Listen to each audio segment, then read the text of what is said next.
একটু খেয়াল করে শুনেন। আল্লাহু আকবার। আপনি কি কল্পনা করতে পারেন 40 বছরের পাহাড় সমান গুনাহ আল্লাহ মাফ করে দিলেন মাত্র 10 সেকেন্ডের একটি তওবায়? হ্যাঁ, ঠিকই শুনছেন। কিন্তু এটা কিভাবে সম্ভব হলো শুনেন।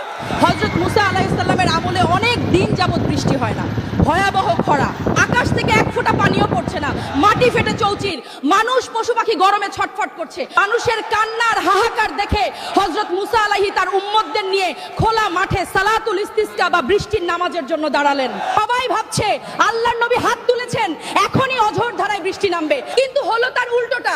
বৃষ্টি তো হলোই না, বরং রোদের তাপ যেন আরো বেড়ে গেল, আগুনের মতো গরম বাতাস বইতে শুরু করলো।